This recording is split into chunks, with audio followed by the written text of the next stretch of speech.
intención está ahí, pero no hay mucha conciencia del director, del escritor, de ese lugar del actor. Y quienes generalmente logran unos saltos en términos de conocimiento o de abrir perspectivas son los que generalmente tienen un estudio o una experiencia desde la base de la actuación, ¿cierto?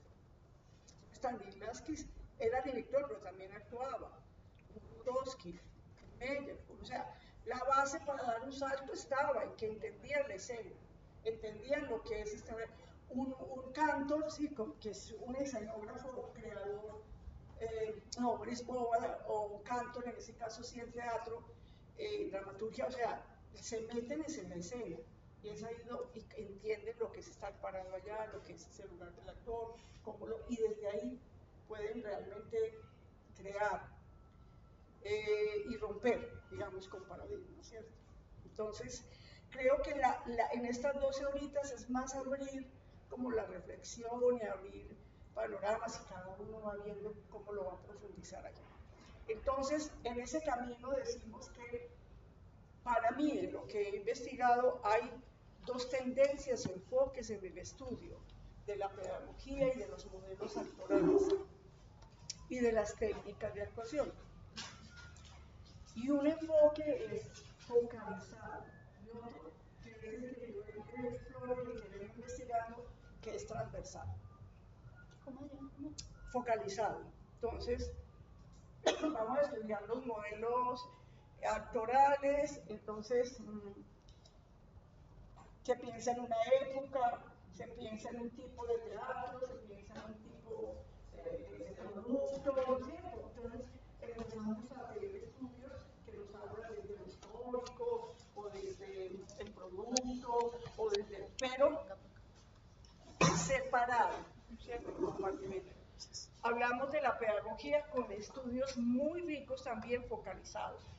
La pedagogía de Stanislavski, la de Melchor, la de Lecole, la de Krug, la de no sé qué, y que están relacionados con contextos históricos, con tipos de actuación, con tipos de producto, pero entonces estudiamos entonces la actuación para cine de Strasberg, ¿cierto? El modelo de actor más interpretativo, naturalista de Strasberg, o un tipo de modelo de actuación más centrado en el personaje, en el teatro moderno, no sé, sí, pero se focaliza en épocas, en modelos históricos, en tendencias y obviamente en autores, ¿no? Entonces, el modelo de X, de Y. Y en la técnica de la actuación, igual, ¿cierto?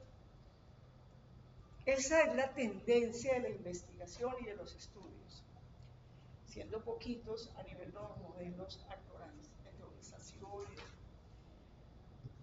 La pregunta para mí, desde la investigación, desde el doctorado, desde los años que llevo probando la hipótesis en las aulas de clase, produciendo, es lo que como modelo para mí estuvo Barba, que fue el que decidió hacer un estudio transversal de la técnica de la actuación.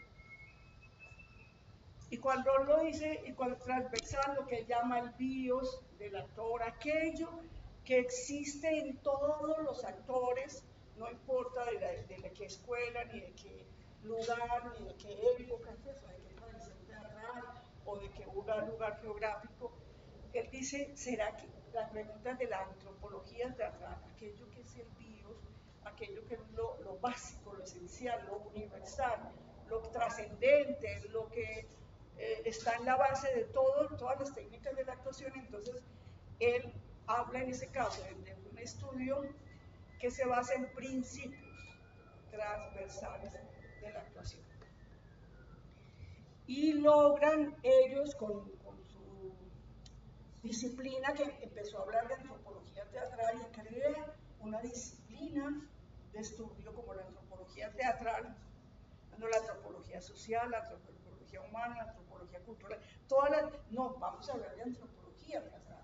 Entonces, ¿será que hay una base, un bios, una base común en lo teatral? Y estudiando lo de lo teatral, ¿qué hay? El actor, no se fue a estudiar la dramaturgia, no se fue a estudiar, ¿cierto?, las producciones la dirección y las producciones, los productos, sino los actores. No importa en qué tipo de producción, en qué tipo de teatro, sí, en qué tipo de dramaturgia, pero dijo, debe haber una base común, transversal.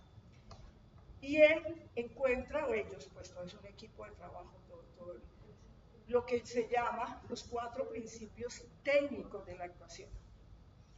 Hasta ahí es lo que yo conozco en el sentido de cuando inicio mi tesis, que pudiéramos hablar de estudios transversales. El resto son muchas teorías, escuelas, tendencias, estudios como más historiográficos, más contextuales, ¿cierto? Que les puse ahí el texto de Borja, que hizo todo un estudio de todas las didácticas, ubicando a cada uno de esas didácticas en un contexto geográfico, cultural, político.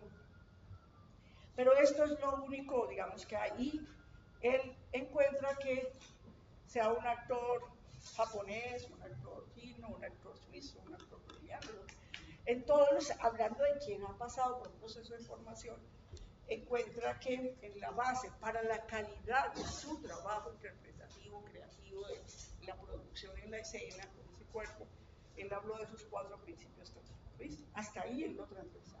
Entonces, ¿hacia dónde voy yo con lo transversal?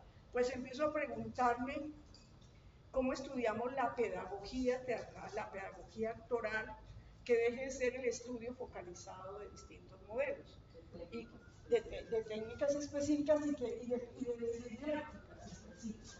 O sea, de esa pedagogía de Stanislavski o lo que correspondía a esa pedagogía, que pueden desarrollarlo un montón de maestros, ¿cierto? Y vemos a un Serrano, a un Chekhov, no el dramaturgo, sino el actor, o sea, un montón que van desarrollando un extraño, que genera otra escuela, pero ahí hay como una pedagogía que sale de toda esa, de esas didácticas, de ese sistema que crea Stanislavski. Entonces, el estudio de la pedagogía estaba en estudiar cada uno de esos sistemas, o esos modelos, y cada uno pues como que depende de la tendencia, coge lo que le sirve. Entonces, mi pregunta fue, ¿existen principios transversales pedagógicos? Así como existen principios rasgados desde los técnicos. Y en desarrollo, la pregunta para mí es, ¿existen principios transversales en la técnica de la actuación? ¿Sí? O sea, en lo que sería el modelo, ya no definir solo un modelo, sino actuar para cine, para televisión, en un modelo más stanislavskiano, en un modelo más programático, o sea, en términos de la teatralidad, si existen principios técnicos de la teatralidad, asumiendo que esa es lo que va a diferenciar, digamos, el trabajo del teatro, de otro tipo de disciplinas, que serían transversales a cualquier modelo de actuación, ¿cierto? Entonces, eso, digamos, en este caso del curso, para este curso, pues está y estuvo en ese momento como parte de esas preguntas hacia dónde avanzar, ¿cierto? Y voy en ese proceso a partir de todo lo que hago, pero luego llegar a concretarlo en la teoría es un proceso largo, ¿cierto? Pero está ahí la pregunta. Lo que sí hay mucho más desarrollo, obviamente es en lo que llevo muchos años investigando, y son los principios transversales pedagógicos. ¿Me puedes recordar cuáles son los técnicos?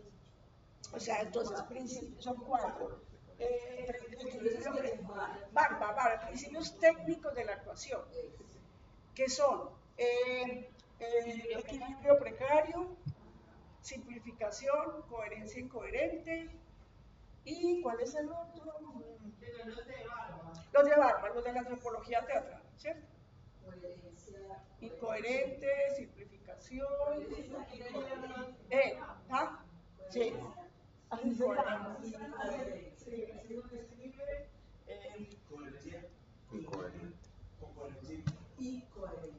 Incoherente.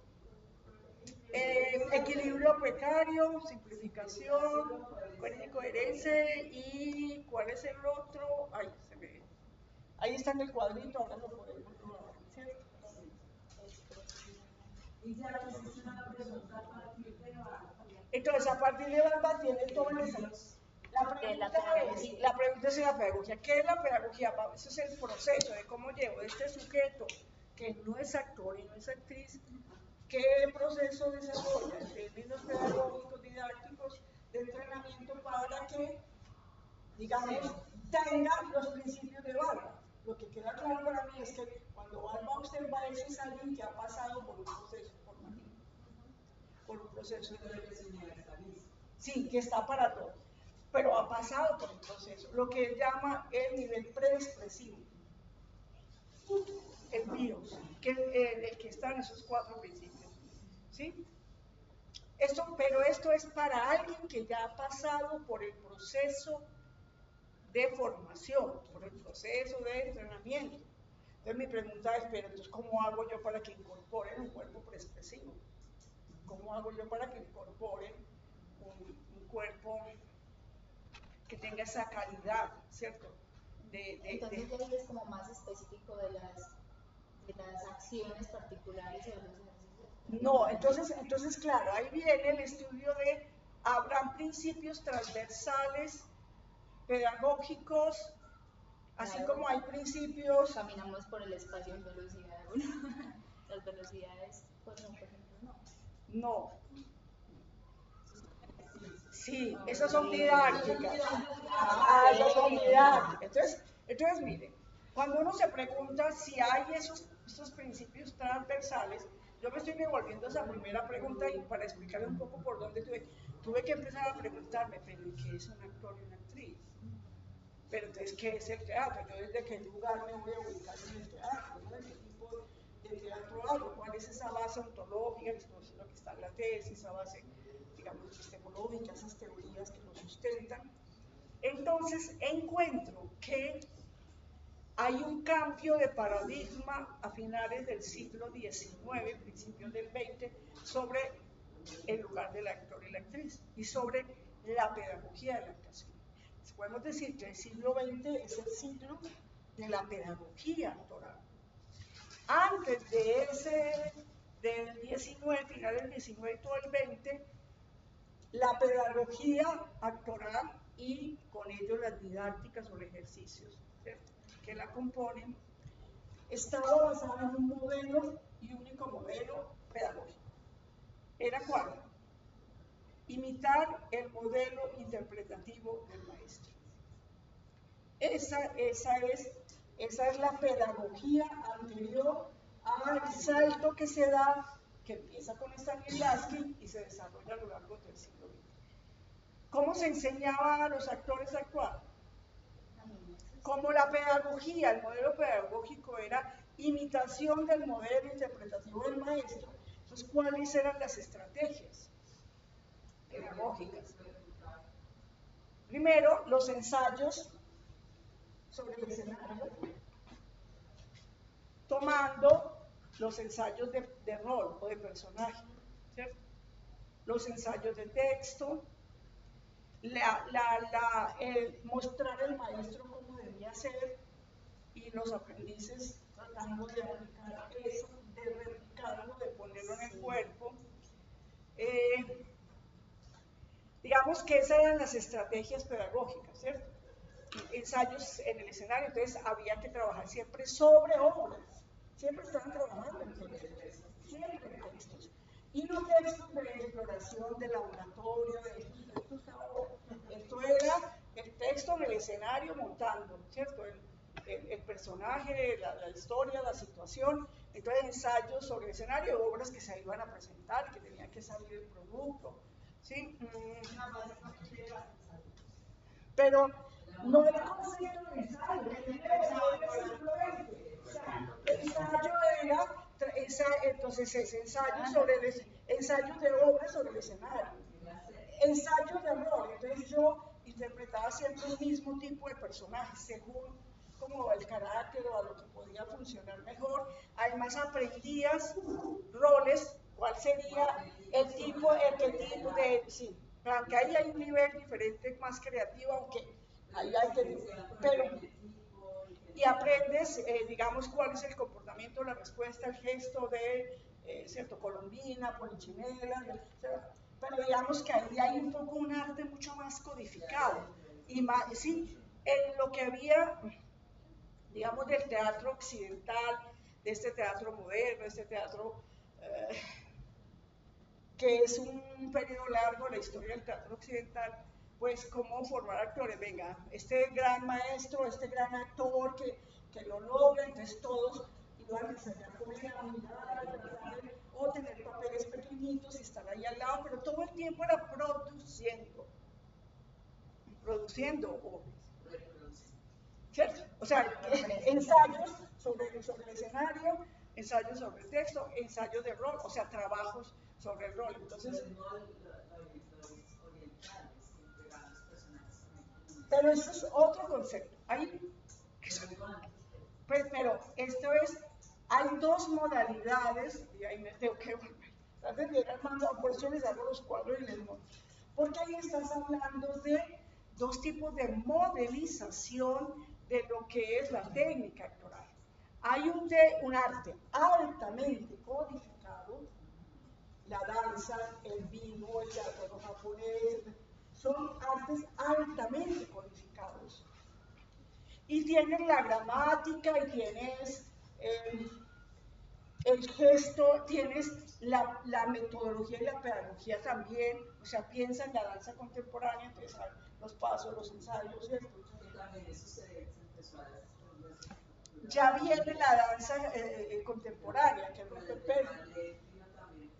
Claro, porque son artes altamente codificadas. Esa es la historia del teatro, digamos, para nosotros en Occidente. No entramos en un teatro altamente codificado como el kabuki, el japonés, ¿cierto?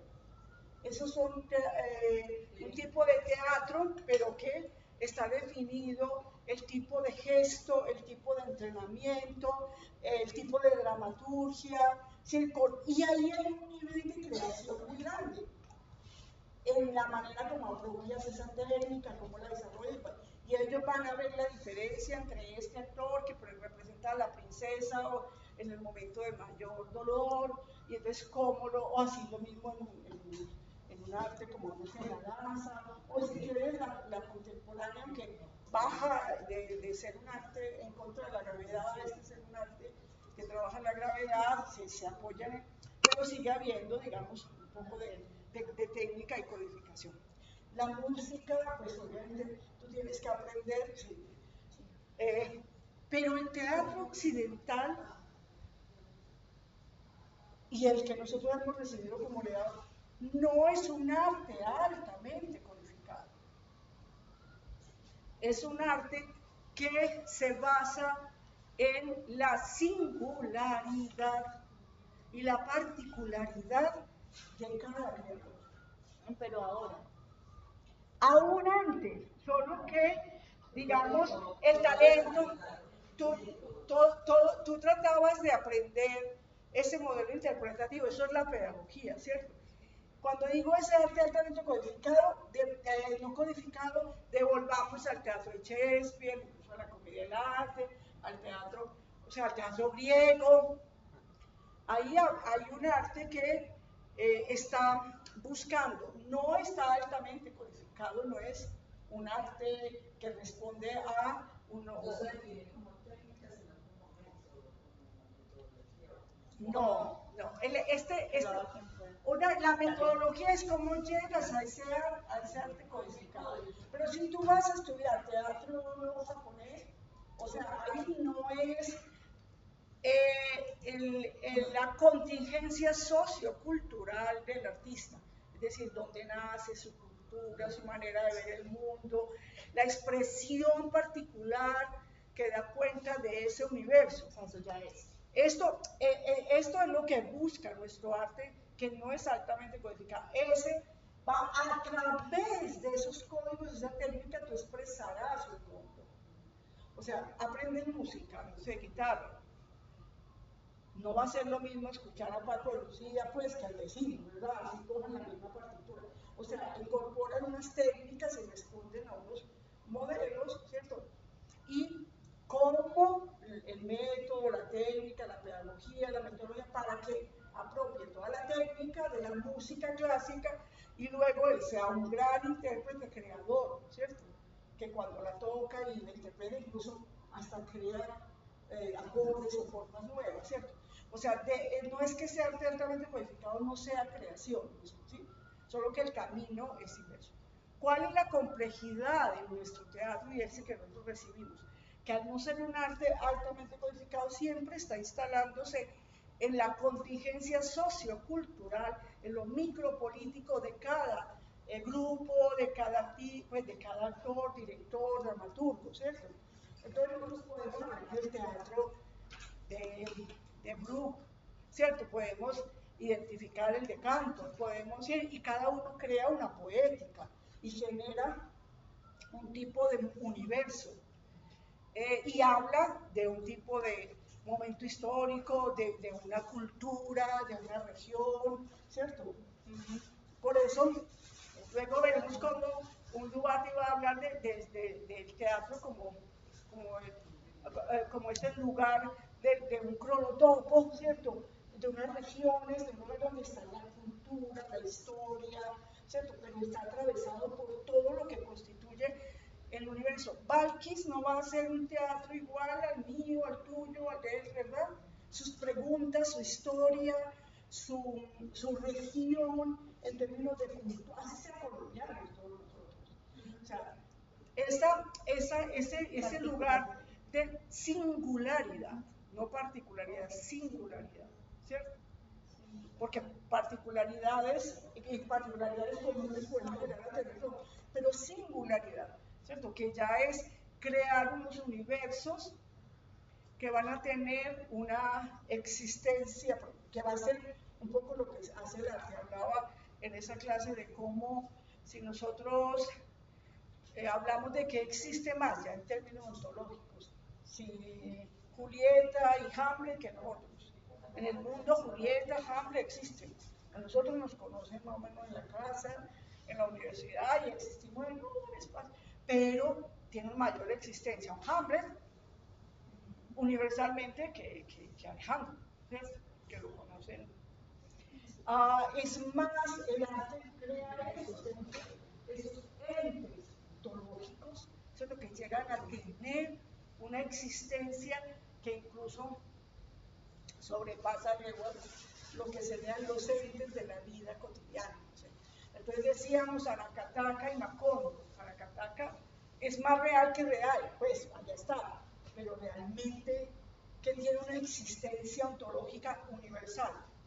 Macondo. ¿Cierto?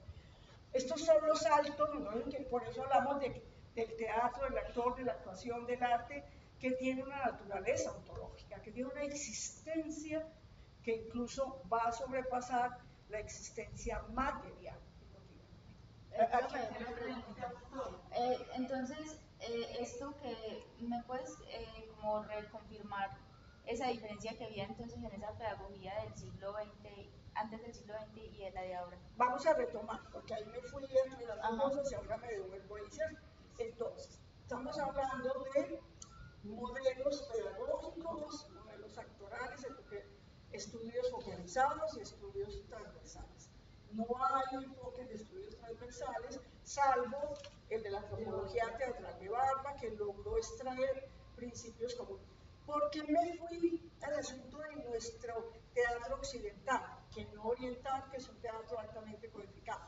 Que eso hace muy difícil delimitar la naturaleza ontológica, las metodologías, las didácticas, ¿cierto? Porque se instala en ese lugar de la singularidad de el crear universos que tienen que ver con esa contingencia sociocultural del creador y del momento que surge la obra. Entonces, se hace muy complejo porque siempre que vas a estudiar, o sea, empiezan llenándote de teorías, de cosas, aparecen, entonces intentar buscar ese lugar es complejo. Por eso, al preguntarme por los modelos pedagógicos o por la pregunta transversal, aparte de tener que estudiarlos a todos, ¿cierto? Era decir, bueno, pero entonces, ¿qué es el teatro y qué es el actor para poder definir?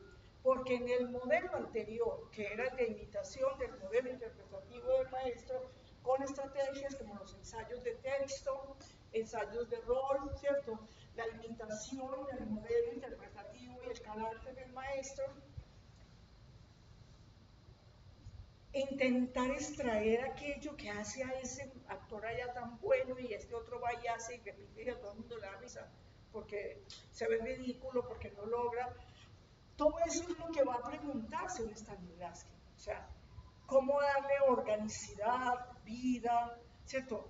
¿Qué es lo que hay que hacer con un estudiante que no sea montar obras, o que interprete personajes, o que vaya del ladito del otro tratando de aprenderle por imitación, Entonces, claro, Stanislavski se va a hacer esa pregunta porque pues se cansa un poco de esos modelos, pero también porque empiezan a haber otro tipo de dramaturgias, otro tipo de actuación, está surgiendo, bueno, entra también el realismo, el naturalismo, esos otros interpretaciones tan grandilocuentes, tan tardío, y había como un teatro que ya se estaba preguntando por algo más cotidiano, más, estaba surgiendo todo un cambio de paradigma también en el teatro, y se va a dar un salto de paradigma enorme en el siglo XX.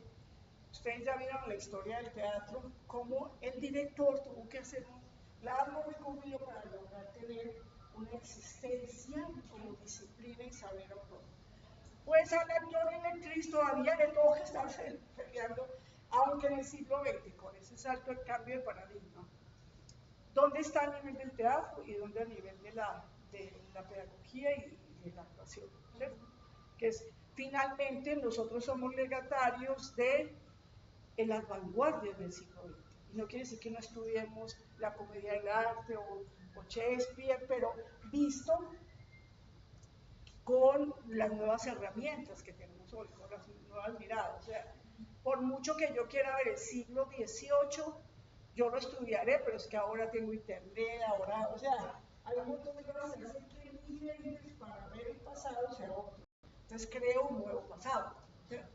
Y le doy una existencia, una interpretación, ¿cierto? Cosas como esto, en el 18 no, la categoría de niño no existía, de infante, ¿verdad? O sea, entonces los niños trabajaban, no iban a la escuela, nadie les reconocía derechos, ¿verdad? Luego pasan varios siglos, estamos hablando de cultura, de sociología, de política, donde esa categoría empieza a existir. Entonces miramos aterrados cómo eran tratados los niños pues hace 200 o 300 años, que ni siquiera existían, ni mascotas eran, ¿cierto? Luego ahora hoy estamos diciendo, mirando con estupor todo lo que ha sido el concepto de mujer, ¿cierto? Y los paradigmas que como las de hace 100 años, 200 años, ¿cierto? Han sido otros. Entonces, es decir, siempre estamos con los ojos y los lentes del presente mirando, entendiendo de dónde venimos, así como también estamos avanzando. El Internet hoy no es producto al azar, viene de todos los descubrimientos de hace 100, 200 años, ¿cierto? Que se van dando, la radio, o sea, un montón de sistemas que permiten avanzar hasta allá. Si siempre estamos sobre hombros de gigante, eso es lo que nos ha permitido avanzar. Entonces, cuando Stanislavski empieza a preguntarse por otro tipo de actor, o sea, de actuación, otro tipo de teatro, y cómo hacer que tenga organicidad, que lo que hace en la escena tenga empieza a preguntarse problemas por las emociones. O sea, cómo un actor va a poder traer una emoción real de dolor, de llanto, de sí. Entonces tuvo una primera etapa pensando en la memoria emotiva, un montón de... O sea, tenemos un largo recorrido para llegar a lo que hay hoy. Hago aquí un paréntesis. Lo que para mí es imperdonable es que todavía sigamos viendo que aplican modelos, técnicas y pedagogías como si estuvieran ignorando más de 100 años de investigaciones, de resultados y de avances a nivel de la neurociencia, de la física cuántica, de la psicología, pues es que ¿cuánto hace que hablamos de consciente, inconsciente? De constelación. Incluso cosas todavía más que todavía en la academia no, Es que nosotros estamos no las permiten. No, exacto, ¿no? Entonces, claro, es como que entonces empiezan a estudiar un Stanislavski como que no lo estudian con los ojitos de hoy. Stanislavski estaba haciéndose las preguntas que ya se había empezado a hacer un Diderot sobre la paradoja del comediante.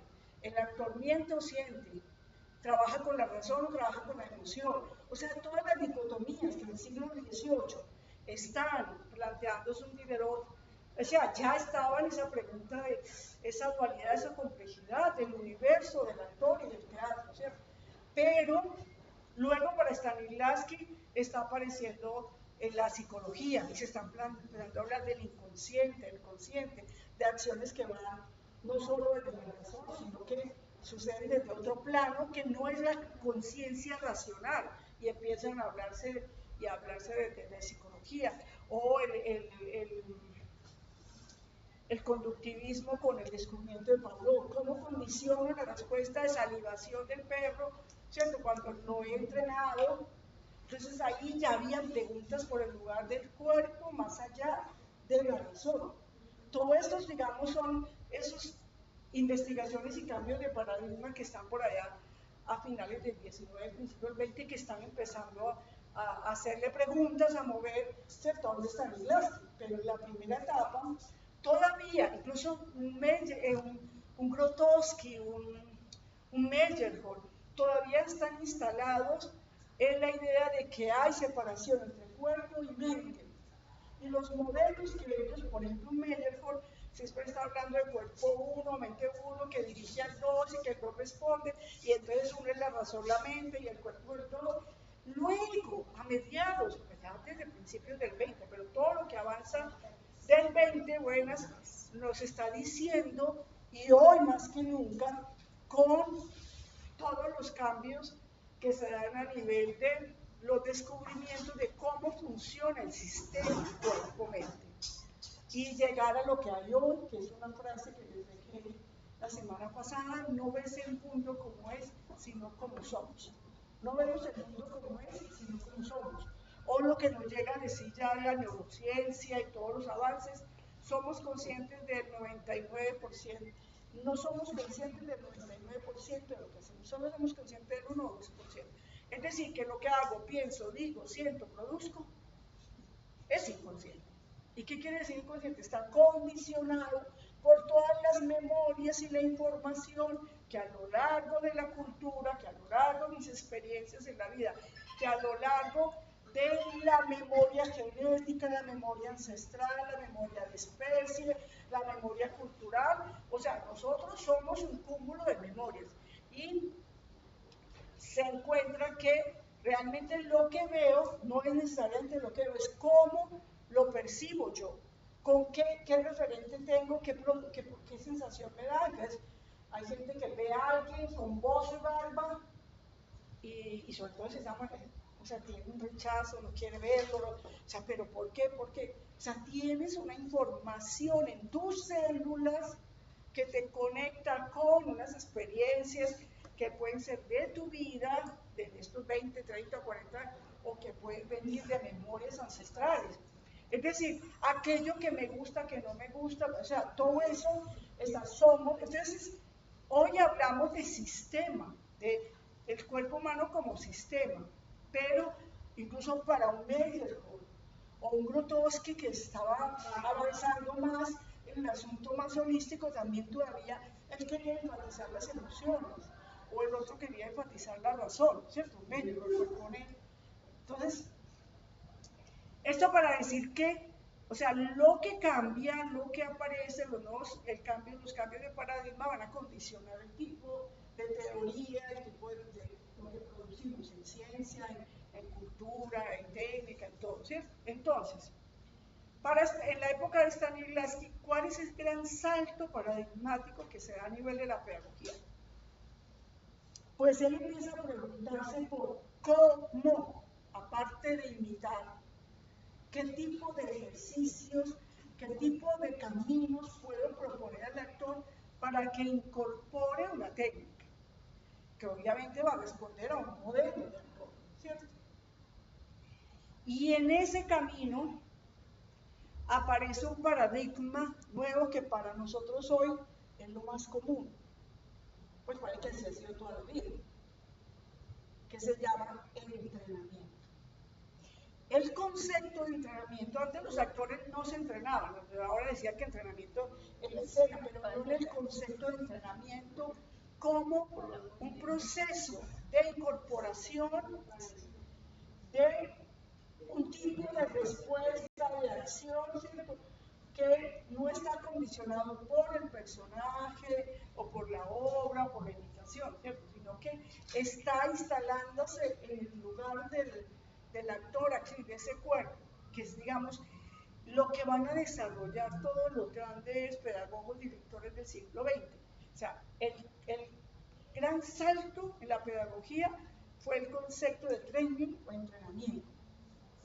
Y para el siglo en que estaba Stanislavski era muy absurdo, incluso él desarrollaba eso con sus actores, que no recibía actores de escuela, sino que allá hacían un montón de ejercicios que no entendíamos nada. ¿Cierto? Porque en esa época el entrenamiento era con un texto, con un personaje, con una obra, y si tenías que hacer algún tipo de entrenamiento con espadas o algo, era para ese personaje. En cambio, Stanislavski estaba intentando encontrar unos ejercicios que no tenían una aplicación práctica inmediata. Y esto era muy revolucionario y pues que rompía, ya estaba rompiendo con ese modelo, ¿sí? Y estaba empezando a mirar cómo funciona la psiquis, el cuerpo, el organismo de este sujeto, ¿sí? Intentando ahí preguntarse, ¿cómo hacemos para que haga la escena acciones reales, orgánicas? Ojo, no estoy hablando de realismo, aunque su teatro fuera más realista, ¿cierto? Pero lo que estaba buscando era acciones reales, que luego un Grotowski, un Barba, un Artaud, todos van a hablar de esa fuerza que tiene el boxeo, donde ahí no estás haciendo un golpe para tratar de fingir algo, realmente ahí estás poniendo en riesgo tu cuerpo, tu vida, o sea, que tuviera esa fuerza de un combate de boxeo, ¿cierto?, donde estás poniendo unas acciones que son reales, ¿cierto? Vamos a desarrollar mucho tiempo después ese concepto de real, y Barba lo va a hablar con técnicas y va a llegar a ese equilibrio precario. Entonces, pero en últimas, una acción real tiene que ver con una acción que transforma el tono muscular, que transforma la respiración, que transforma la postura. Y ahí tuvo que ver mucho todo ese gran descubrimiento de mediados del siglo XX, que fueron las neuronas espejo. Eso de la acción real que transforma el tono muscular no es Stanislavski. Se desarrolla con Barba. Barba es síntesis de todos esos grandes maestros, ¿cierto?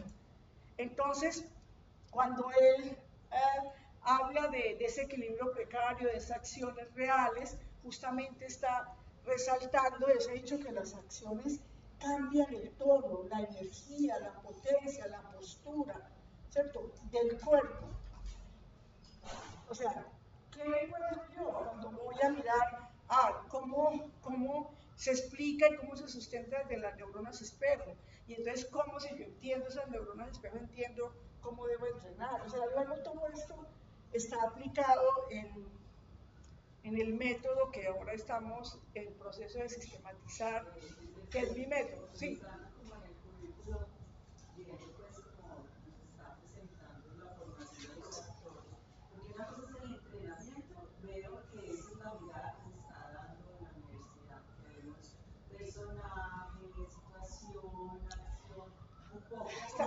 Ahí estás metiéndote en otro problema de tipo de la estructura, pero vamos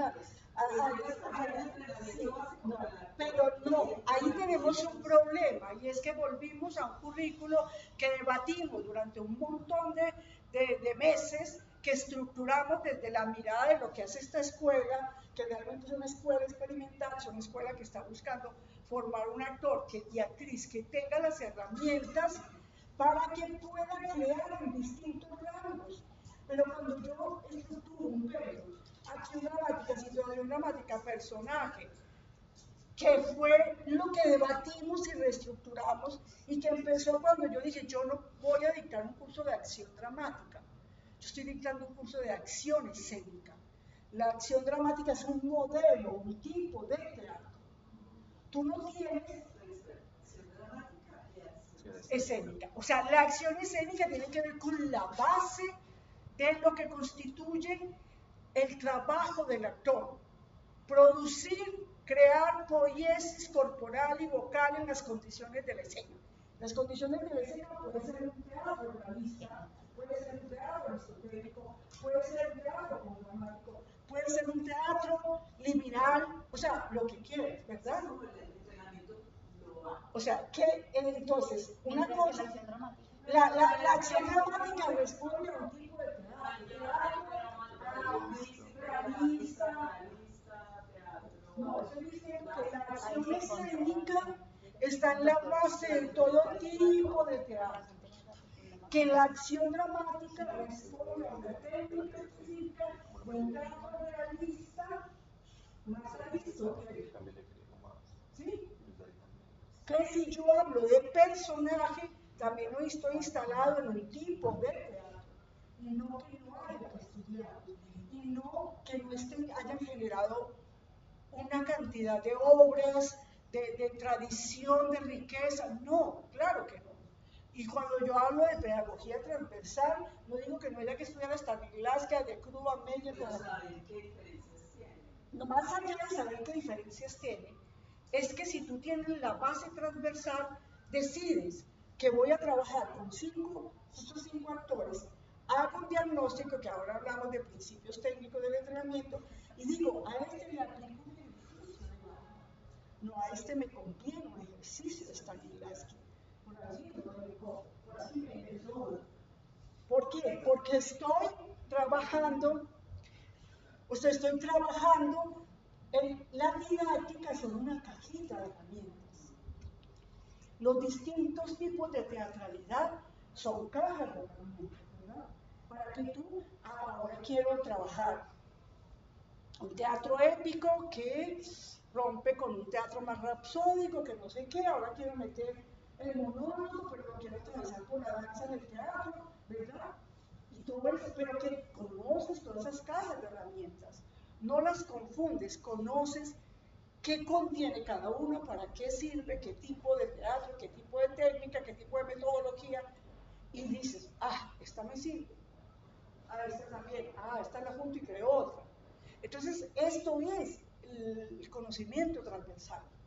Te toca estudiar todo, conocer las distintas técnicas, conocer los distintos teatros, en lo posible, pues digamos que más se han decantado, que más están, porque siempre aparecerán, o entender los nuevos, en qué orden, entender todo eso para que tú puedas realmente crear un tipo de dramaturgia, un tipo de puesta en escena, un tipo de entrenamiento.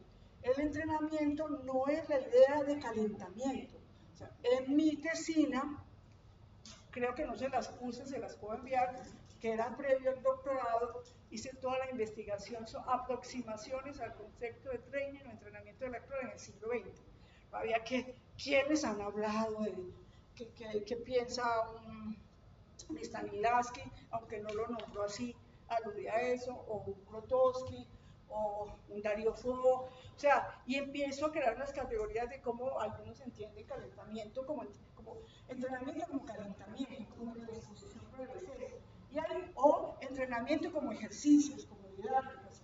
No, vámonos a la base profunda del cambio paradigmático, es el entrenamiento como filosofía, el entrenamiento como un asunto filosófico, ético y técnico. Filosófico porque está definiendo una manera de ver el mundo, una manera de concebir el cuerpo, una manera de concebir la escena. O filosófico, ético y técnico. Entonces, cuando hablo de eso filosófico, está dándole un lugar al cuerpo, a la escena, una mirada que lo delimita como ente ontológico. Entonces, no es lo mismo el entrenamiento para la rampa y la escuela que estructura desde ese concepto de entrenamiento que lo que podría decir un caliófono de entrenamiento, que el autor caliente el cuerpo, la voz, como la calistenia. Pues, no. Estamos hablando del training como concepto filosófico, ético y técnico. Y en lo ético es una mirada más pedagógica que didáctica. Sí, es una mirada transversal y es una mirada de entender el salto, el cambio que significó cuando se empiezan a preguntar por cómo pasamos a este sujeto de aquí a aquí. La historia del teatro y la pedagogía está llena de fracasos y de frustraciones. Y muchos grandes creadores, incluso de técnicas y caminos, tuvieron que ver cómo entraban a escuelas, primero en escuelas donde no lo recibían, o segundo en escuelas donde estaban siguiendo un modelo y de ahí, pues no, incluso terminaban en un fracaso, o sea, el modelo interpretativo del maestro como la invitación generaba un montón de frustraciones, de problemas en el aprendiz, pero muchísimos, de tipo que no se mira en esa época, psiquiátrico, emocional, ¿cierto? ¿Por qué? Porque el carácter, la información, las memorias, la estructura, el tono muscular, todo lo que constituye este sistema de cada uno, o sea, yo no puedo venir y simplemente intentar poner un carácter que no tengo. Porque entonces el gran maestro entraba en la escena y decía, hola, y le daba la mano a un personaje y mostraba cómo había que hacerlo. Y todos los pobres entraban y decían hola, y le daban la mano a alguien y todos se reían. Porque ni su carácter, ni su tono, ni su respiración, o sea, el correspondiente. Entonces, ¿qué hacían en esa escuela? Ponían a interpretar poemas heroicos como para que cogieran fuerza. Y no han visto en las escuelas que les ponen a repetir escenas, a que griten, a que saquen más, a que, o no, póngale fuerza, pero proyecte más, pero deje más no sé qué. ¿Dónde está ese modelo que está basado? En el resultado. A todos sabemos lo que queremos, ¿no? Incluso en la vida. ¿Cómo la queremos? ¿La podemos dibujar? En fin. ¿Cómo llegamos allá? Todos lo sabemos. Entonces, casi todo el mundo sabe cómo, qué quiere el director, qué quiere, ¿cierto? Pero, ¿cómo llega a eso? Entonces, por eso habrá esas preguntas por un director de puesta en escena o un director de actores, que son dos campos muy distintos. O un director concebido como, digamos, un tipo de director como un Stanislavski o un Grotowska, que forman comunidades, escuelas y crean como esas comunidades que entienden cuál es el tipo de teatro, cómo se busca en el cuerpo, cuáles son nuestras preguntas. Nosotros tendríamos aquí mucho esto de la creación colectiva, lo grande que hicieron, ¿cierto? El teatro popular de Cali, la Candelaria, la dramaturgia que crearon, el tipo de, ¿cierto? Son como laboratorios, comunidades, se vuelven como familia, hay un tipo de entrenamiento y de formación, ¿cierto? Entonces, ¿cómo desarrollar, digamos, todas esas vías? Entonces, ¿cómo ven? El problema es que me voy aquí, pero vamos en Stanislavski y en el asunto de el salto cuántico en la pedagogía del actor, que tiene que ver con el entrenamiento. Pero hay un cambio de paradigma fundamental en el siglo XX donde era posible este cambio en la pedagogía. Y es ese cambio de paradigma cuando el teatro deja de ser el texto dramático, el conflicto de la historia, y el teatro pasa a ser, como eje fundamental, lo performático, es decir, el aquí y a la hora de la escena, y el elemento cotidiano. Cuando hablamos del teatro como literatura dramática, que lo enseñaban en las universidades hace mucho tiempo, entonces esto era el teatro. Shakespeare, Molière, ¿cierto? La literatura dramática. ¿Que es malo? ¿Que no es? Que claro, es parte. pero no es el teatro, es parte del teatro. Luego viene el lugar del director.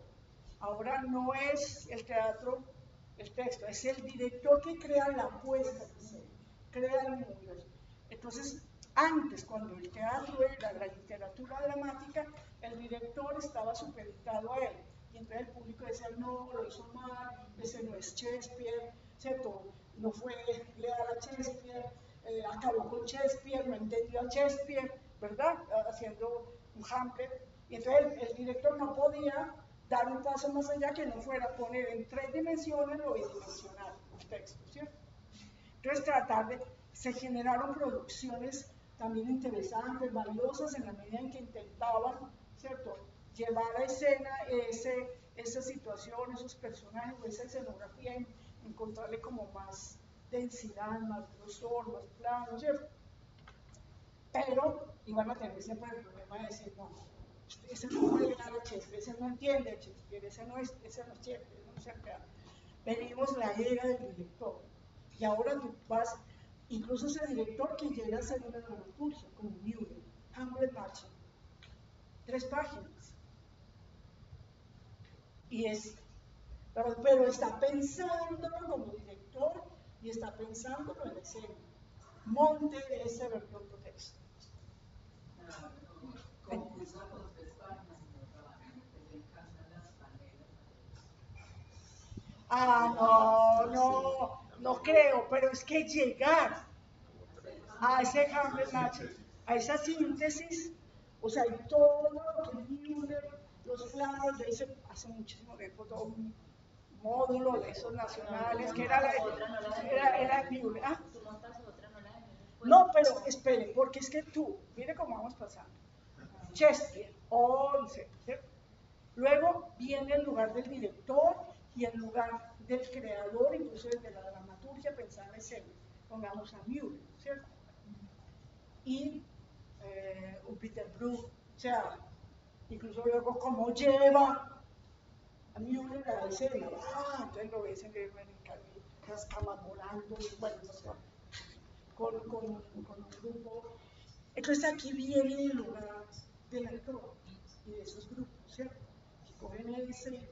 Entonces aquí hay un tiempo mucho del director, y en el cine y lo visual es el director. Y les duele muchísimo y la puesta en escena cinematográfica y lo que quiere, y el actor que se mueve, y la cámara, y el poder desde ahí, ¿cierto? Aprendieron del teatro, sacaron del teatro, finalmente ahí está todo, pero se quedan en un tipo de teatro, ¿no? Un tipo de actuación, de puesta en escena, el director, realista, no es malo el realismo, solo que no es el teatro, es parte del teatro, no es todo el teatro. Tú puedes tener una escuela que se decide instalar desde la dramaturgia. Tienen comedia del arte, teatro isabelino, teatro contemporáneo, y estructura en toda la escuela, sí, Instituto de Bellas Artes de Cali. Si ves el pensum, está estructurado desde la dramaturgia y pasan por cierto. Si ves el de del Valle, no de la versión sí, el de la Universidad del Valle, no el de la versión de Buenaventura y todo, sino el de la versión de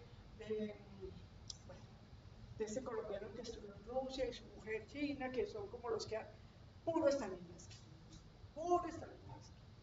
y estructuran acción, y tuvimos muchos debates con ellos en escuelas, porque para ellos nosotros, ¿qué hacíamos? Porque para ellos entonces es acción, situación, desarrollar las acciones, el método de estabilidad. Válido, puedes hacer las escuelas que quieras, pero conoces por qué esa escuela, por qué aquella en cuál estás. Lo que no puede pasar es que los que están aquí en tu clase no entiendan en cuál escuela están. Pero no es por culpa de ellos, porque no, sino que cuando uno egresa de ahí, es que tiene que seguir estudiando. Y tiene que seguir estructurando, y luego tiene que reconocer los años de trabajo de la institución, ¿cierto? pero cambiar las estructuras, las formas, siempre habrá que, además, porque no es fácil, porque dices, no, pero entonces tengo que ver situación, personaje, acción, no sé qué, y esto todavía lo tenemos. No, ¿sabes qué pasa? La reforma quitó todo eso, dejó acción dramática, dramaturgia del actor, sistemas dramatúrgicos, incluso cambió, porque lo que hacíamos no respondía a eso. Pero luego construir toda esa teoría, entenderla, creo que faltaban los caminos. Entonces cada uno se instala en la técnica, que no está mal la que conoce, pero amplíela y adáptela, porque luego, o por lo menos no digas, ay, es que no saben porque no vieron que era acción dramática, entonces que vieron no sé qué. Ay, no, pero es que no aprendieron no sé qué. O sea, desde su reducido mundo y desde su reducida pedagogía. Y no desde una mirada de juzgar, sino que cada uno está, repito, no hay mucha investigación, estudios transversales. Sí hay estudios focalizados, entonces cada uno está como que ha desarrollado más el método de las acciones físicas, por decirlo hablando, y bueno, o de cruz, y no que no sea mal, y que incluso puedes tener todas esas corrientes, pero ¿cuál es esa base, digamos, expresiva o cuál es esa base pedagógica? Entonces, la idea del actor es focalizada, la pedagogía va focalizada. Claro, y entonces puedes desarrollar un tipo de actor experto en, ¿cierto? Lo que pasa es que esta escuela o esta universidad, en este programa, en el que, desde que se creó, estaban con una mirada mucho más de una escuela experimental. Y retomaba teoría de Grotowski, venía un Bertolt Brecht, el teatro épico, venía un actor, ¿sí? Mucho más instalado. Y ahí hemos hecho un recorrido largo, trabajando la expresión corporal, que se volvía técnica, incluso expresiva, creativa. El teatro físico, el cuerpo, nosotros aprendimos en ese país viendo y creando, pues viendo una maestra que no tenía texto y todo era corporal, y cuando fuimos al Festival Nacional de Teatro por el año 80, 81, todos en el país eran como que es eso, porque la maestra, ¿cierto? De Buenaventura, pero Luis Carlos la montó toda con cuerpo, sin texto. Y había un tipo de recuerdo de teatro, ahí ya estábamos hablando del tipo de teatro que estábamos, un teatro instalado en este cambio de paradigma del siglo XX y las vanguardias. El teatro es el hecho performático, no el texto dramático, no la puesta en escena, sino el acontecimiento performático, convivial, ¿cierto? Y ahí, ¿quién era el centro? El actor. Y llegamos hoy a hablar de teatro justamente buscando esa delimitación ontológica, filosófica, digamos, que pueda ser tan amplia, es tan delimitada, cuando entonces ya estamos diciendo que el teatro es un acontecimiento performático, es expectación de poiesis y comida. ¿Qué está diciendo ahí? Estamos diciendo que hay tres elementos. Sí.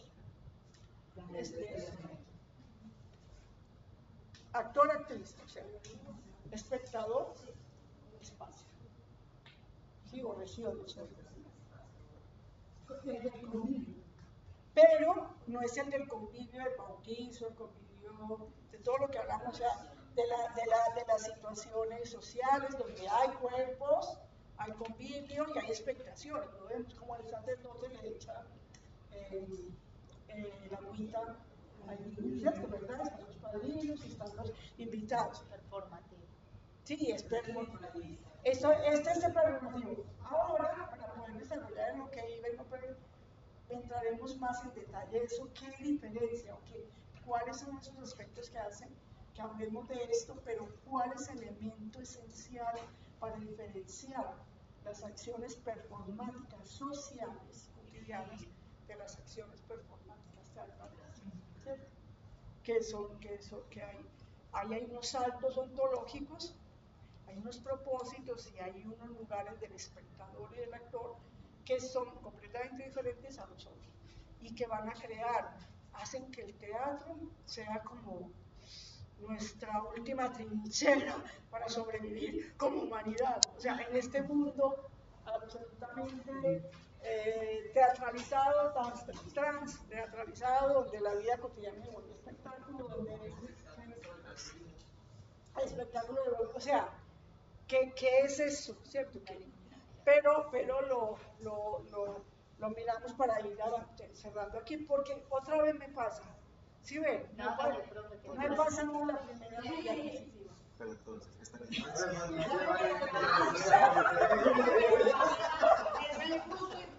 No, porque todavía no. Es que en un curso de investigación otro día que en serio, había como 150 y en el curso. Pero cuando vamos a ver ya todas están en la primera.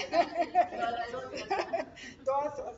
Bueno, entonces, trailer, entrenamiento, ¿cierto? El gran salto paradigmático, resulta que define que está instalado en el gran cambio de paradigmas a nivel de lo teatral, y es que deja de ser un fenómeno literario, textual, ¿cierto?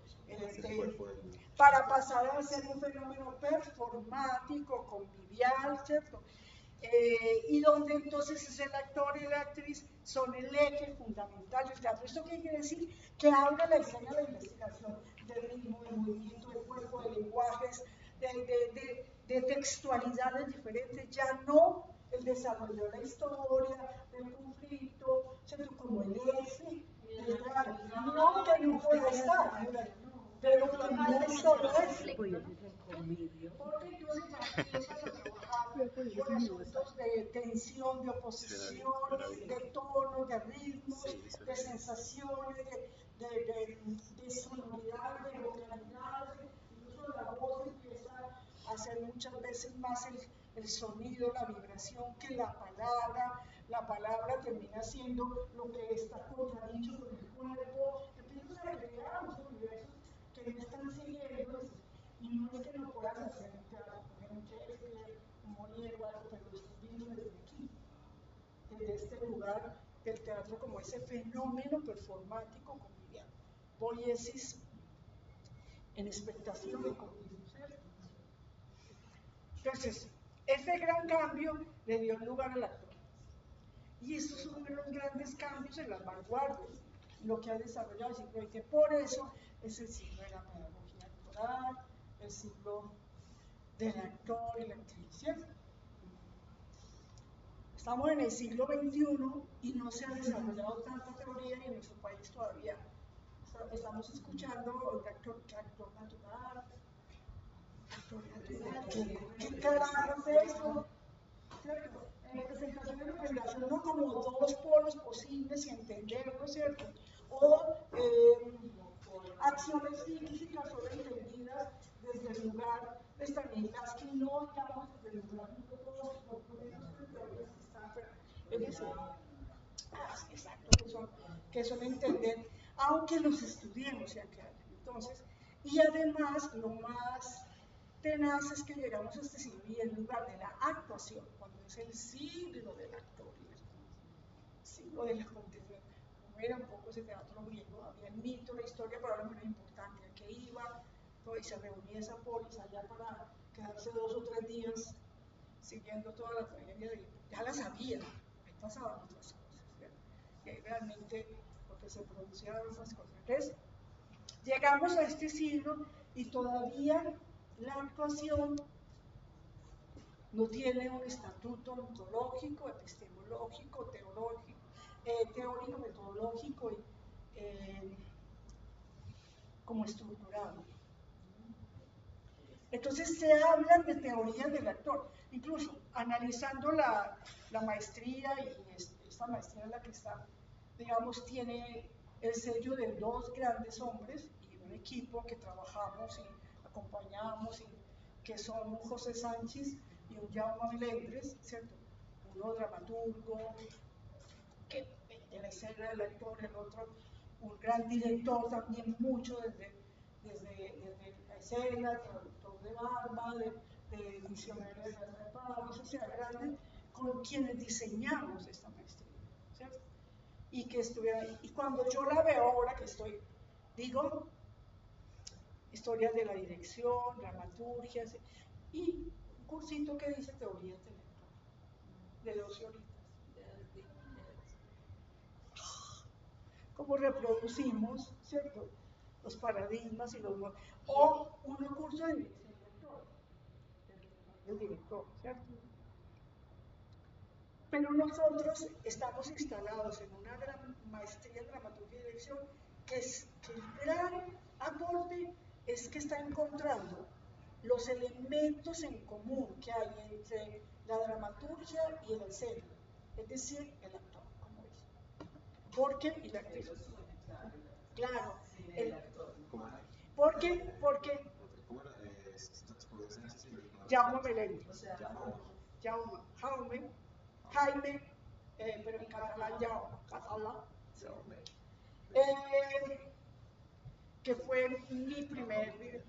fue mi asesor de la tesina, de mi tesina, de la maestría, y va a ser, luego allá le llaman tesina, aquí le vamos a dar trabajo de grado, ¿cierto?, de maestría, era la tesina. ¿Pero este trabajo es de su maestría o de su doctorado o de su postdoctorado? Es que mi maestría fue el inicio del doctorado, o sea, allá veíamos el máster en artes escénicas y continuaba el camino para poder hacer el doctorado.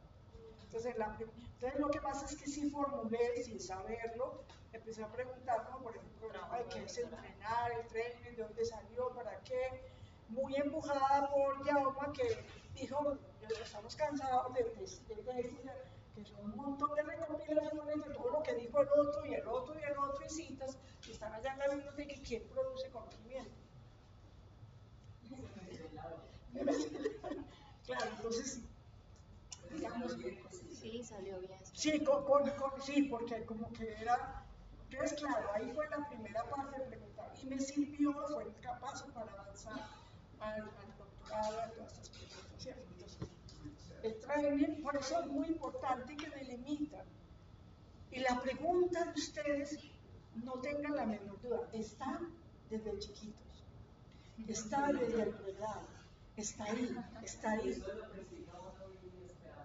Sí, no, sobre todo, no, eso te acompaña porque es, mire, se vuelve una tragedia cuando crees que es una carga que tienes que entenderla de una sola manera. Se vuelve una riqueza cuando entiendes que está en tu esencia, y que es aquello que te mueve, te interesa, y que es aquello en lo que puedes florecer. O sea, claro, yo lo entendí luego, mi pregunta siempre fue pedagógica, por algo, aunque era actriz, aunque es súper bien, correcto, o sea, siempre estaba más interesada en la pedagogía, en enseñar, en estar, ¿cierto? Más que en dirigir, o no sé, sino en enseñar. Mi pregunta estaba ahí, y si me devuelvo a lo que jugaba pequeña, ¿qué jugabas tú? Que me vas a encontrar que ahí estaba tu semillita de aquello que hace parte de ti, aquello que te mueve. No es tan difícil si dejamos de, como que tengo que concretar, como que es investigar, como que las teorías, como que, a ver, escucha lo que dicen, lo que piensas, lo que lees, lo que te gusta, lo que te atrae, lo que conectas, y encuentras que ahí hay todo un espacio creativo enorme, ¿cierto? Y es dejarte llevar, ¿cierto? Entonces, ahora que está en la maestría, que yo empecé el curso ahora diciendo que es entender que de aquí va a salir con lo que pueden vivir y desarrollar el resto de la vida. Si realmente van a hacer esto por lo que tienen que hacer y les va a tocar, porque no lo voy a dejar hacer de otra manera, es aquello que de verdad encuentran que es profundo en ustedes, está en su médula y que es ahí donde tienen todo el potencial y la riqueza y aquello que nos va a emocionar, a conmover, a conflictuar, pero conflictuar creativamente. No es estrés, sino, sí, eso lo encuentran cuando lo encuentran, siguen para adelante. Juliana ha seguido todo su camino. Esa pregunta que empezó hace tiempo sobre la dirección pedagógica, empezó como incipiente en su trabajo de grado, de pregrado, que luego aquí va y la desarrolla, ¿cierto?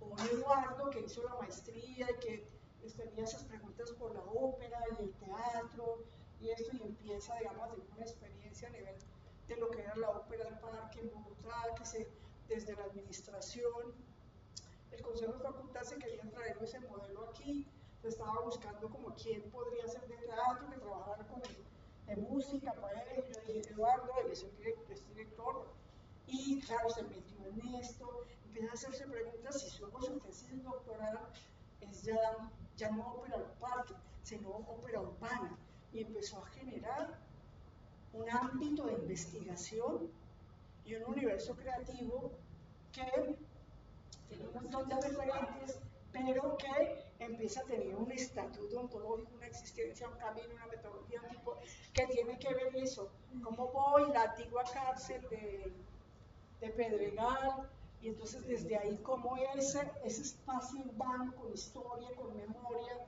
¿cierto? Entra a conjugar la escena, la música, y crea, y entonces esto es una ópera que está instalada en las historias de cada ciudad. Entonces puedes hacerlo, ¿cierto? Similar a un Luigi Musati, digamos en Italia, cuando trabajaba, hizo todo un espectáculo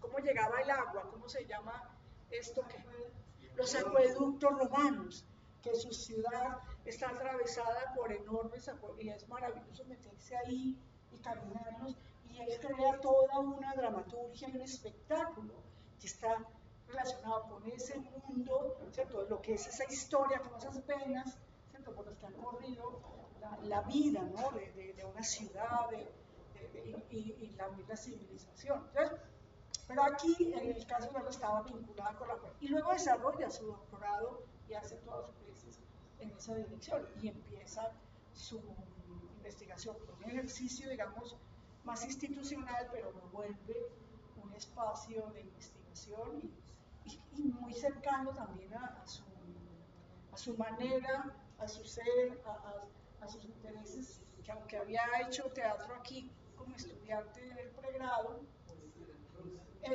a mitad de la carrera o menos se fue a estudiar dirección en Rusia, ¿cierto? Entonces tenía también todo este conocimiento aquí. Entonces, la idea es que encuentren, ¿cierto? Realmente eso, aquello que les hace esa pregunta, que sin sentir estaba desde que estaban pequeñitos. O sea, no, aquello que, ¿sí? Desde la pedagogía es aprender a ver en cada uno, no lo que yo quiero ver, no lo que es mi mundo. Tu labor es permitir que el otro descubra su mundo, que el otro construya.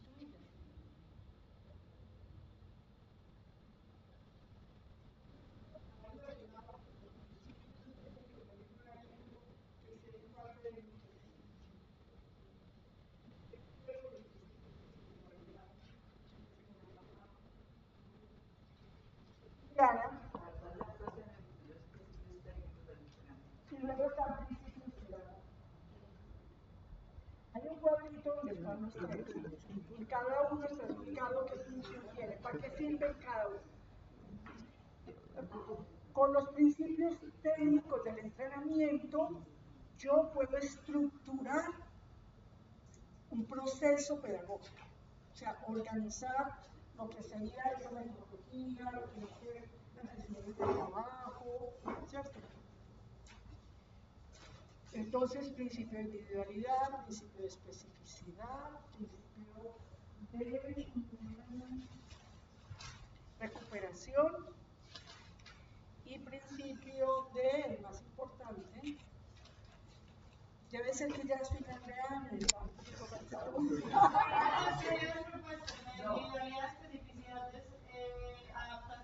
Eso, adaptación, principio de individualidad, principio de adaptación, principio de especificidad y principio de recuperación. Si yo tengo en cuenta estos 4 principios, puedo estructurar un trabajo. Esto es como tener en cuenta el camino, ¿no? La metodología. Todo, por eso está clase. Yo porque diseño preguntas. ¿Qué es para ustedes esto? Se supone que es un asunto más conceptual y teórico. Yo tengo que entender el principio de individualidad. Los principios del entrenamiento, técnicos del entrenamiento. Dijimos, el gran salto paradigmático del siglo XX a nivel de la pedagogía de la actuación fue el concepto de entrenamiento, ¿cierto?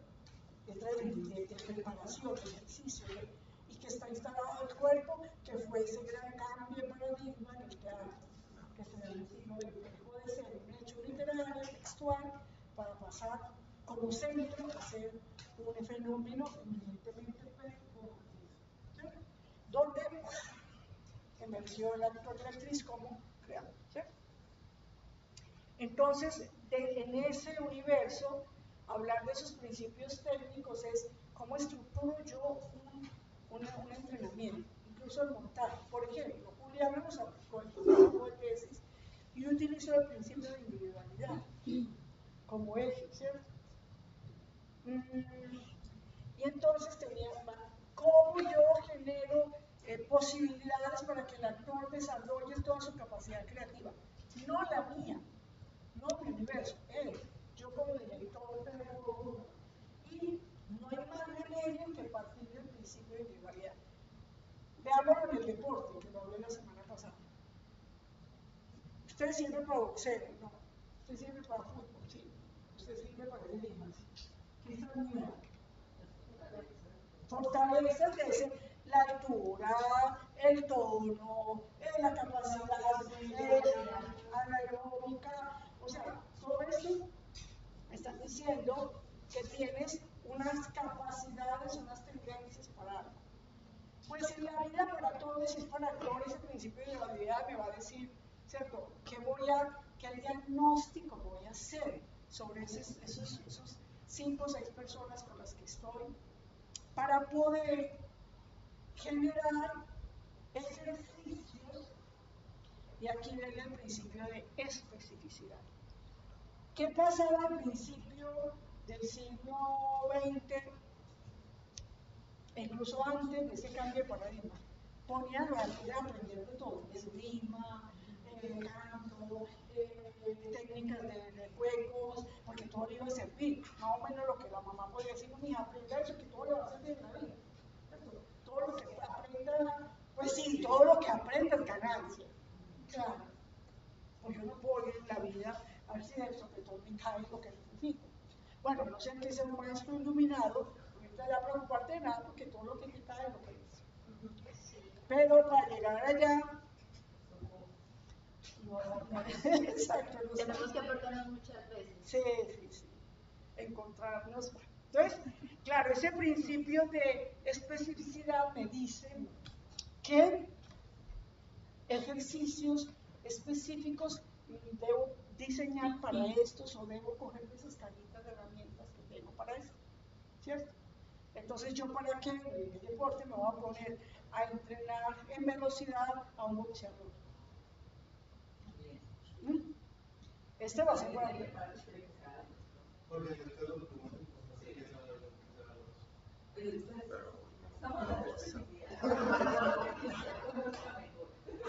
no, tendrán que ampliar, pero la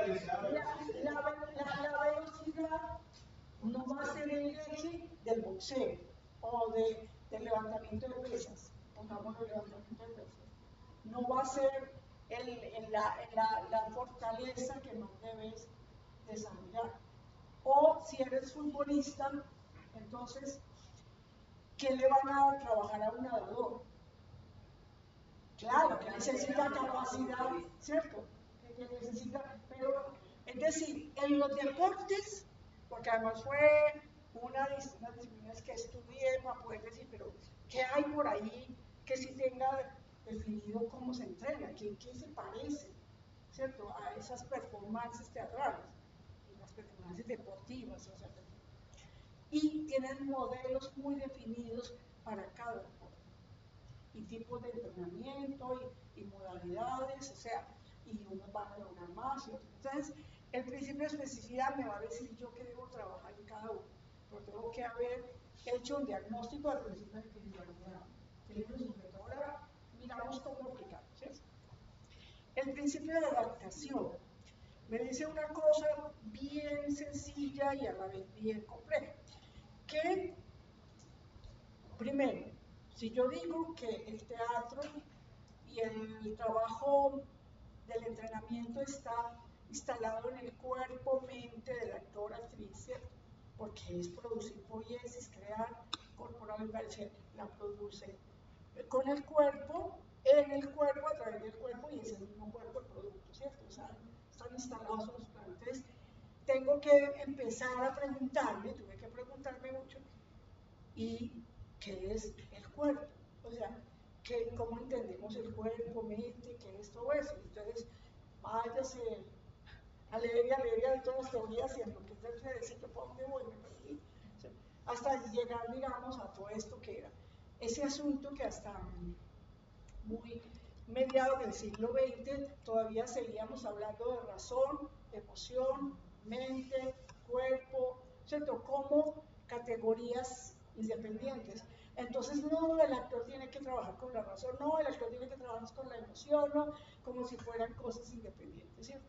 Pasamos, después de ese descubrimiento de la neuroresistencia, de muchos avances y del desarrollo de la neurociencia y todo lo que tenemos ahora a entender, que estamos hablando del cuerpo-mente como sistema.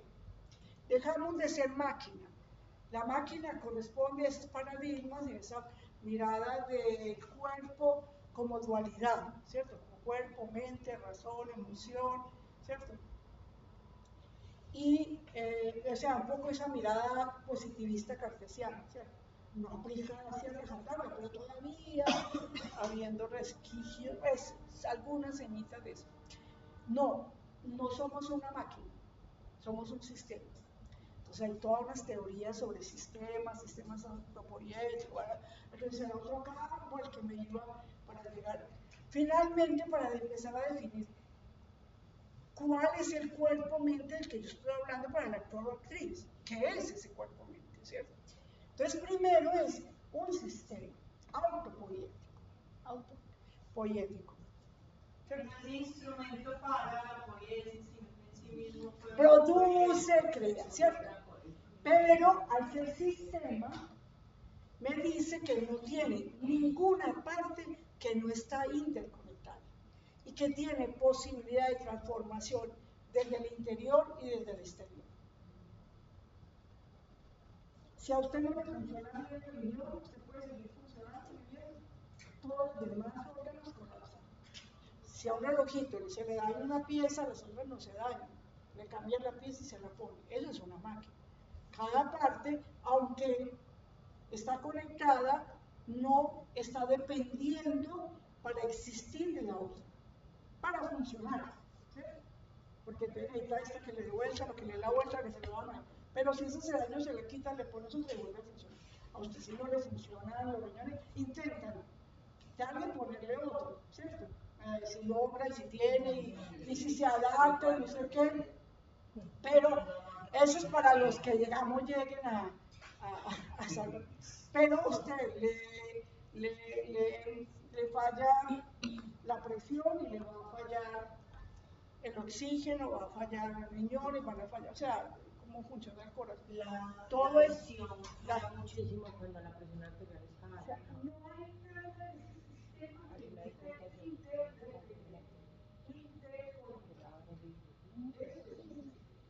Y el ser humano es uno de los sistemas más complejos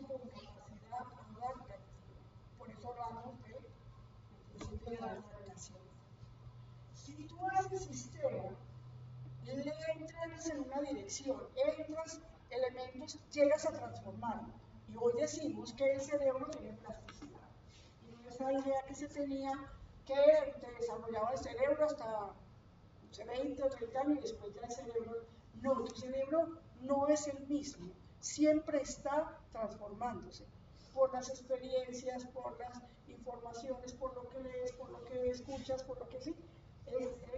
Es completamente una es decir, está aprendiendo, está desarrollando zonas, está creando redes neuronales nuevas, o perdiéndose, ¿no? Entonces, esa capacidad de adaptación quiere decir que de fuera pueden venir acciones, situaciones que te pueden transformar todo el sistema.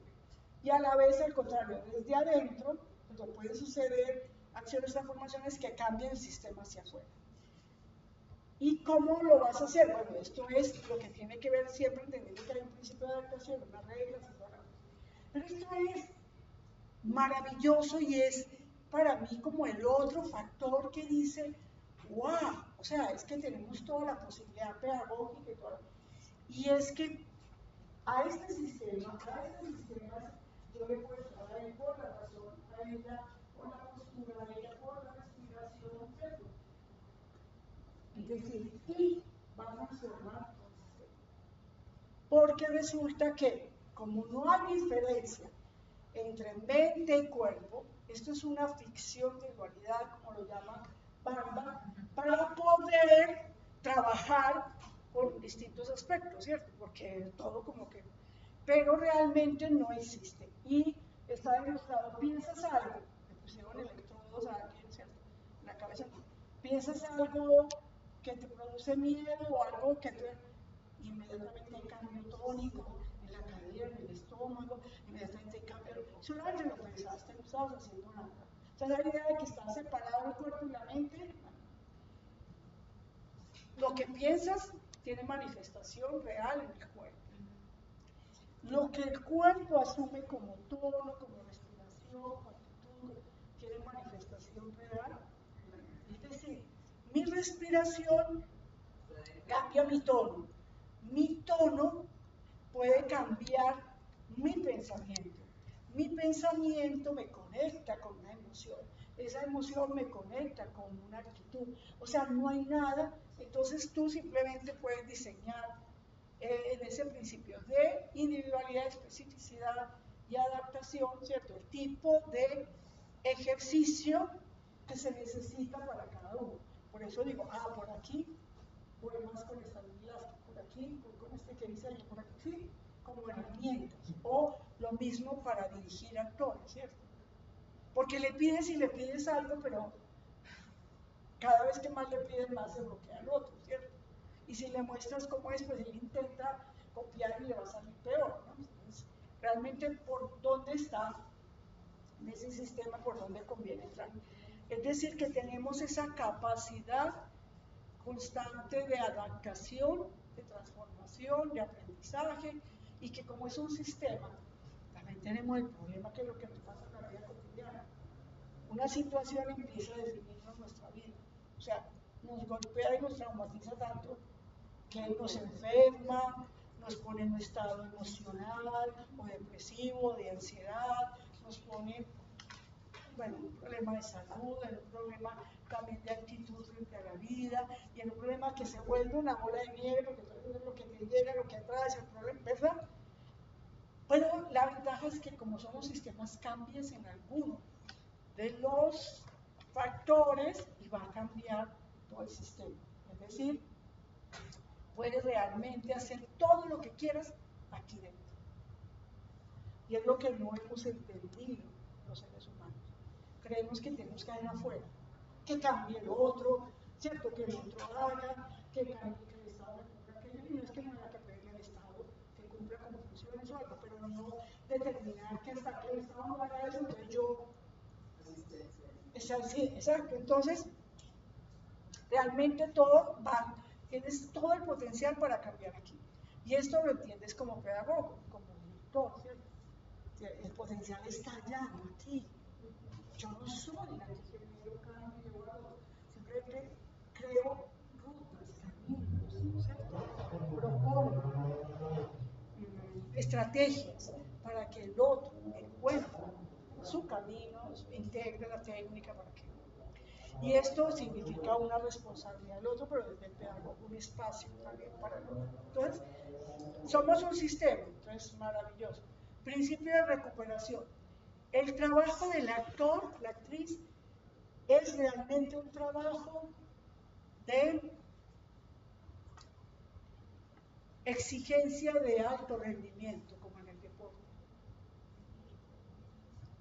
Y eso no lo hemos entendido porque creemos, y ahora con estos modelos, ¿cierto?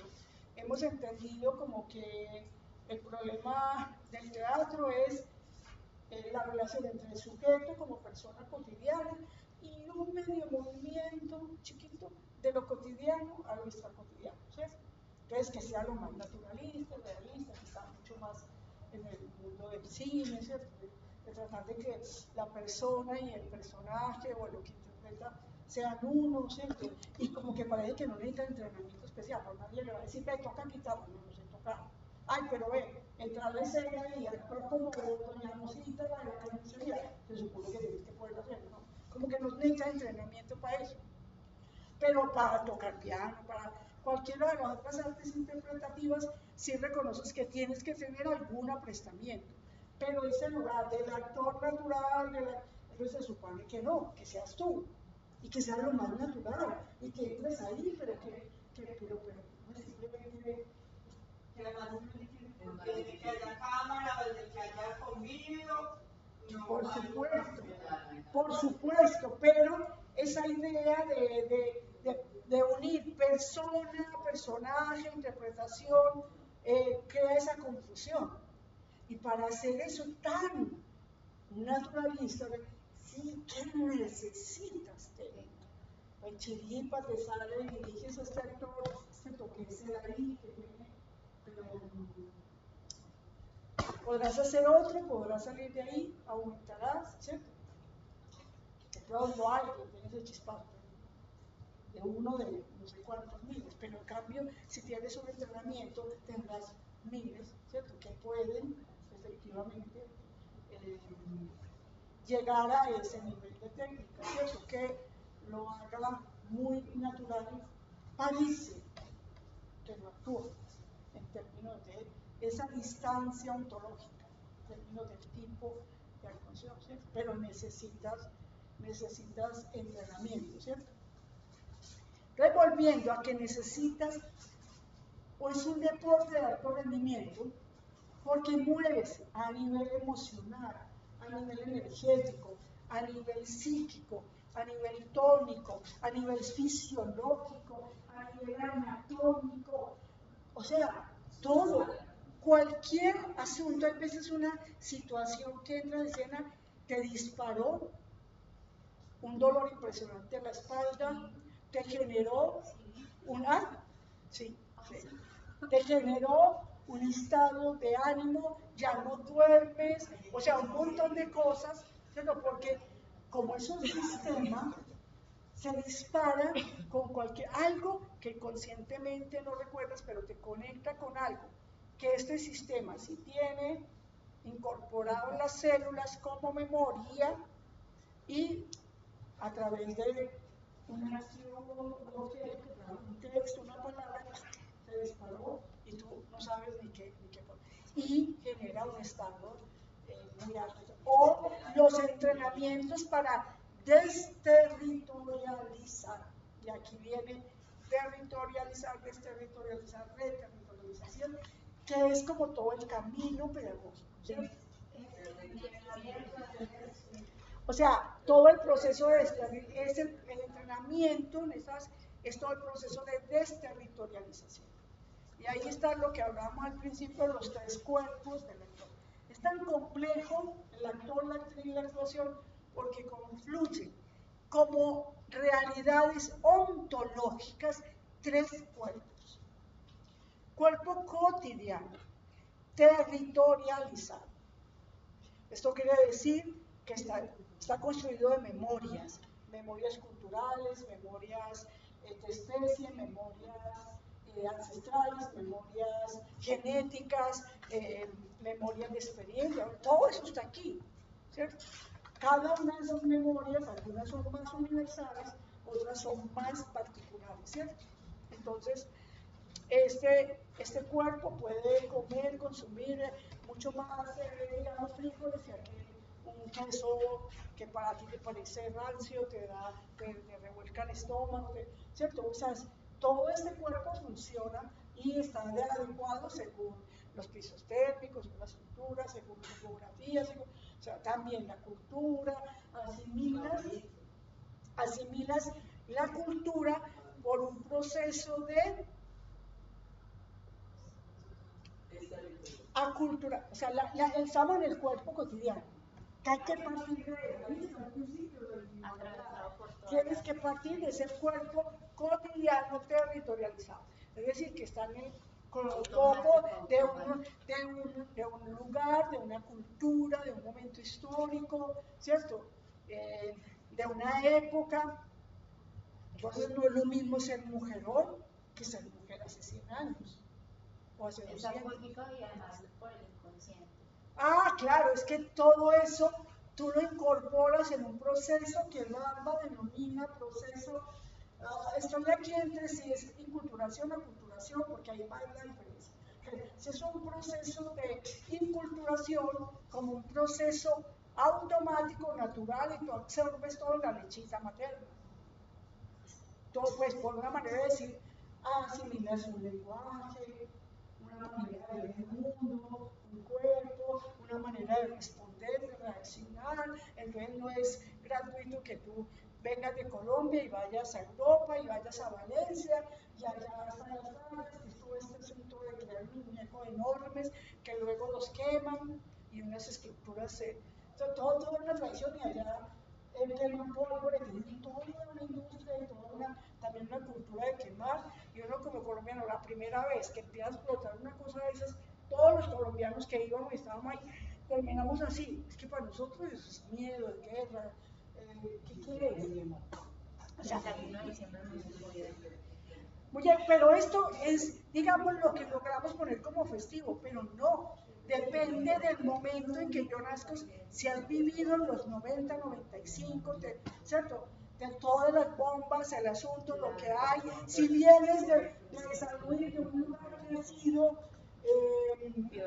en tomas guerrilleras, o sea, es que simplemente estás ahí, es imposible que tu cuerpo y tus memorias no respondan a eso, y todos los otros bajé y los otros sí, o que vayas por la calle y de pronto al principio mientras alguien camina muy cerca de tus tipos de reacciones, porque aquí no vas por una calle sola y no estás como alerta, ¿verdad? Ese es un nivel, por poner solamente esas memorias de un momentito, de una situación, pero esto es enorme porque está todo lo que es ese cuerpo territorializado, atravesado por esas tradiciones, culturas, genética, ¿cierto? Todo la información que traes a nivel ancestral, la línea materna, toda una cantidad también de ciencias, constelaciones, un montón de técnicas, ¿cierto?, que trabajan, y todo esto después que no es un cuerpo, hay como, depende de la tradición también cultural, científica o espiritual, hablarán de 7 cuerpos, de 10 cuerpos, o sea, una cantidad de cuerpos físico, energético, álmico, bueno, o sea, eso es un universo, pero estamos hablando de un cuerpo mente territorializado, y si tú eres un indígena de una comunidad, tienes una manera de tu cuerpo, de tu lengua, de ver el mundo, de percibir al otro, de entender el mundo, no, lo mismo si vienes de una zona, a veces olvidamos eso, y un estudiante que viene de una zona rural o que ha vivido en una comuna aquí en guerra, que viene de desplazamientos, son los mismos, ¿no? Jóvenes de 18, 20 años. No, en ese principio de individualidad tú tienes que ayudarle a que él reconozca toda la riqueza, la potencia que hay en ese lugar, en esos objetos, en esa tradición, en ese cuerpo, y todo lo que hay terrible. O sea, que hay que ampliar, porque el asunto es que te va a limitar, ¿verdad? A solo un tipo de respuesta, a solo un tipo de mirada. Entonces, cuerpo-mente cotidiano. Tú siempre vas a recibir al sujeto con su cuerpo-mente territorializado, corresponde a un territorio, un momento histórico. Ese cuerpo no nos sirve, ese es el cuerpo. Pero si quiere le digo, tampoco sirve para la vida. Ese cuerpo cotidiano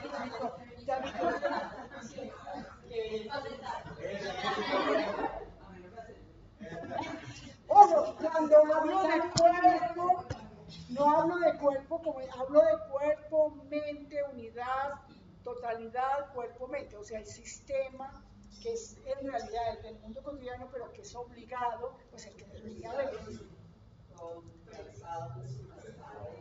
El mundo cotidiano. Pero cuando hablamos de, yo resumo cuerpo, para no hablar cuerpo, mente, ¿cierto? De sistema, o sea, es un sistema. Entonces, ese sistema, cuerpo, mente, no, este es realmente un cuerpo cotidiano, automatizado. Creemos que eso somos nosotros. Nosotros somos muchísimo más que eso. Y si lo entendiéramos, porque vamos a crear con niños, porque entonces creamos unos ejercicios para una comunidad. ¿Sí? Si entendemos eso, estamos entendiendo. No vamos a que tenga que ser actores, no vamos a que, ¿verdad? Estamos entendiendo que el teatro, en este proceso de reconocer este sistema, de crear vías para desterritorializar, estamos generando espacios para que haya una conciencia del potencial de este sistema. Sí, pero que desde que nacemos se está viendo disminuido, automatizado, aconductado, reducido. Si no fuera así, no tendríamos el mundo que tenemos ahora, ¿no? Sí. Seríamos más felices. No, perdón. Es que hay una vea.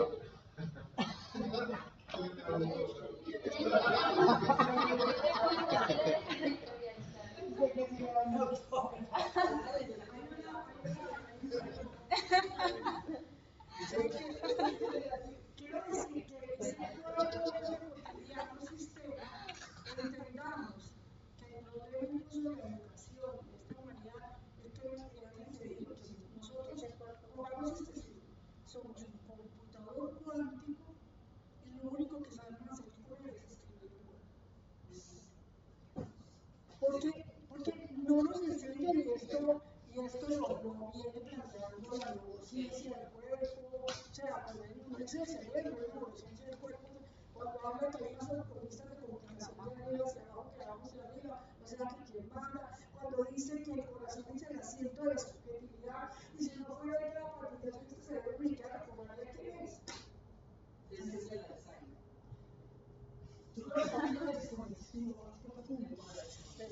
Sí. Porque hay justamente un cuerpo, un sistema cotidiano, o sea, que le han entrado unos virus, volvamos en sí, el computador, le han entrado unos troyanos y unos virus, que hace que todo lo que vive, un computador con un virus, le secuestra información, bloquea una cosa, daña la otra, y cuando escribes algo todo lo vuelve XXX, ¿verdad?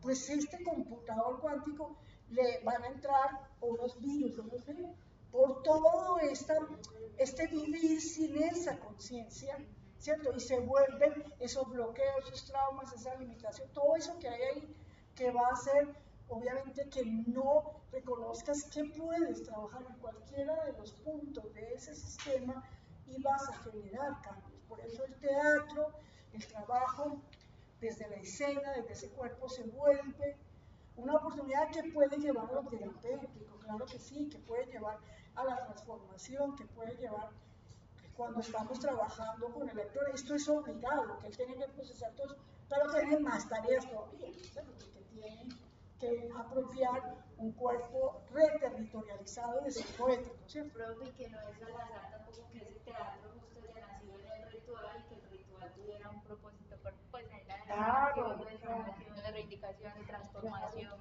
de liberación. Claro, y que se vuelve ese concepto del teatro como principio y estamos volviendo a la base más ancestral del teatro. Porque cuando se volvió texto literario, el teatro es cuando estudiamos la poética de Aristóteles y la aplicamos a rajatabla como parte de la historia del teatro, donde primero la fábula, el mito, ¿cierto? Las partes de la fábula que tuvieran inicio, desarrollo final, las unidades de la acción, todo eso interpretado así le dio lugar al teatro como el texto, como el desarrollo de la fábula, la historia, el mito, y dejó como última parte lo que llamó los cantos y adornos.